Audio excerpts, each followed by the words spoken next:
Good morning students. Part 2 continue करेंगे। Synthetic fibre और plastic का जो सेकंड पार्ट लेंगे। लास्ट ये बताया था मैंने कि इस चैप्टर में आपको क्या क्या चीज़ पढ़नी है, बायोडिग्रेडेबल, नॉन बायोडिग्रेडेबल, ये चीज़ें पढ़ी थी। उसके बाद में ये था कि क्लोथिंग मटेरियल जो हम यूज़ करते हैं क्लोथ, वो बेसिक नीड है हमारी। सेकेंड फर्स्ट फूड है, सेकेंड क्या है तो क्लोथ है। क्यों है तो ये नहीं कि सिर्फ अच्छा दिखने के लिए हम अच्छे कपड़े पहनते हैं, साथ ही ये बात भी है कि हम अपने कपड़ों का जो सिलेक्शन करते हैं वो अकॉर्डिंग टू एटमॉस्फेयर या अकॉर्डिंग टू क्लाइमेटिक कंडीशन करते हैं कि किस मौसम में हमें किस टाइप के कपड़े पहनने चाहिए। ये चीज़ें हमें अच्छे से पता होती है। यहाँ पे जैसे दे रखा है वहाँ था क्लाइमेटिक चेंज, जैसा क्लाइमेट चेंज होता है हम अपने कपड़े चेंज करते रहते हैं। Furthermore this fibres are used for making robes, bedsheet, sofa cover, fishing net, carpet, sails for boat and variety of other articles of daily use.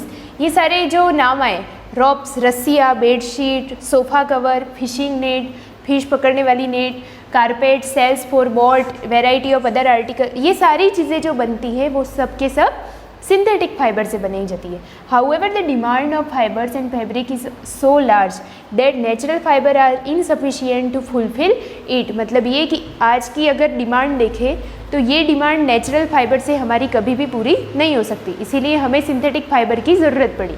To meet this demand, scientists have developed artificial fiber. Using petroleum product and coal as raw material, these artificial fibers are commonly called synthetic fiber और man-made fiber. इंसानों के द्वारा बनाया गया fibre जिसको artificially किसी industries में prepare किया जाता है।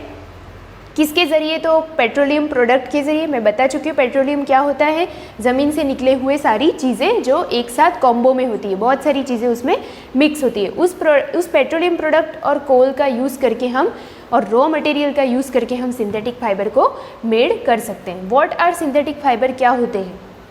Before we answer the question let's consider simple example. यहाँ पे दो कुछ एग्जाम्पल दे रखे हैं या दो डायग्राम दे रखे हैं, पिक्चर दे रखे हैं, उनसे ये क्या चीज़ है वो आपको इस एक्सप्लेनेशन में समझ में आएगी। Try to recall the uniform pattern found in a necklace of beads joined with the help of thread 3.1a, है ना। यहाँ पे जैसे नेकलेस में आपने देखा होगा, नेकलेस के पीछे चेन होती है, चेन के पीछे कड़ियाँ से कड़ियाँ होती है ना, एक कड़ी के अंदर दूसरी कड़ी जुड़ी हुई होती है। तो वो सारे बीड्स को अलग अलग करो और सारे बीड्स को ज्वाइन करो तो उनका पर्टिकुलर एक क्या बन जाता है, एक पूरा राउंड शेप में बना सकते हैं हम with the help of thread. और try to join a number of paper clips together to make a long chain as in figure 3.1b।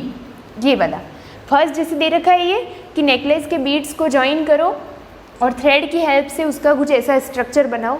दूसरा दे रखा है कि पेपर क्लिप्स जो होती है, ये सारी दिख रही है ना आपको, ये सब क्या है, पेपर क्लिप्स। तो इन सारी पेपर क्लिप्स को ज्वाइन करो और कुछ इस तरह का फिगर बनाओ। Is there any similar between the two, इनमें कोई सिमिलरिटीज़ दिखती है आपको? ज़रूर। ये दोनों क्या है, कड़ी से कड़ी एक दूसरे को जोड़ रहे, मतलब हर चीज़ को अलग कर दो, अगर आप सेपरेट कर दो तो ये थे क्या, सब अलग अलग छोटे छोटे पार्ट्स थे। जब इनको आपने ज्वाइन कर दिया, कंबाइन कर दिया, तो ये आपस में जुड़ करके उन्होंने पूरा एक चेन बना दिया। क्या होता है देखते। In both the cases they form a long chain, दोनों केस में ये लंबी चेन बना रहे हैं। Starting from simple thing such as a bead और पेपर क्लिप, जैसे बीड और ये पेपर क्लिप हो गया, ठीक है। Chemist by careful experiment have found out that natural fibres are made from simple chemical molecules called monomer. यहाँ पे साइंटिस्ट ने एक्सपेरिमेंट किए और उन्होंने बताया कि नेचुरल फाइबर जो होते हैं वो बहुत ही छोटी छोटी यूनिट से मिलकर बना होता है, यानी कि बहुत स्मॉल यूनिट जब आपस में जुड़ जाते हैं तो एक लॉन्ग चेन का फॉर्मेशन करते हैं। तो अगर एक सिंपल यूनिट है, सिंगल यूनिट लेते हैं हम, या एक बीड की या एक पेपर क्लिप की बात करें तो वो एक क्या है, मोनोमर है, सिंगल यूनिट। जब उनको आपस में जोड़ देंगे तो एक चेन बन जाएगी, तो उस चेन को हम क्या बोल सकते हैं, पॉलीमर, क्योंकि वो बहुत सारे जुड़ गए। मोनो यानी सिंगल, पॉलीमर यानी बहुत सारी यूनिट जब आपस में जुड़कर एक चेन का फॉर्मेशन कर देती है। The word chemical molecule called monomer, यानी सिंगल यूनिट को हम मोनोमर कॉल्ड करेंगे। The word monomer comes from the two Greek words, mono means one and मर मीनिंग यूनिट। मतलब मोनो का मतलब है वन और मर का मीनिंग है यूनिट, यानी एक यूनिट मिल करके। So a monomer is a simple unit, a given chemical molecule. For example, the monomer in a natural fiber cotton is simple molecule. Cotton का जो नेचुरल फाइबर है वो सिंगल मोनोमर से बना होता है, यानी उसमें एक ही टाइप की यूनिट होगी क्योंकि वो प्योर कॉटन है। इस सिंपल मॉलिक्यूल ऑफ ग्लूकोज, यानी वहाँ पर कौन से मॉलिक्यूल होते हैं, ग्लूकोज के मॉलिक्यूल, क्योंकि ये क्या है, प्लांट फाइबर है, प्लांट में फोटोसिंथेसिस होता है, एज ए प्रोडक्ट फूड के रूप में क्या बनता है, glucose. However, in all natural fiber, the monomer join in a large number to form a long chain of molecules called polymer। यहाँ पे दे रखा है कि जब ये मोनोमर एक दूसरे से जुड़ जाते हैं तो पॉलीमर यानी बहुत बड़ी लंबी चेन का फॉर्मेशन करते हैं। The word polymer comes from the two Greek word. Monomer की तरफ ये भी ग्रीक वर्ड से बना हुआ है, 2 वर्ड है इसमें भी। पॉली का मीनिंग क्या हो जाएगा, मैनी, एंड मर मीनिंग यूनिट। मोनोमर यानी सिंगल यूनिट और पॉलीमर यानी many unit. So a polymer contain molecules of the polymer of natural fibre cotton is called cellulose, यानी सेल्यूलोज जो है वो एक कार्बोहाइड्रेट का ही टाइप है ग्लूकोज का। It is made up of long chain of monomer of glucose, ये भी एक लॉन्ग चेन बनी होती है ग्लूकोज की। The natural fibre are polymer are plastic in nature, they can be moulded into various shape.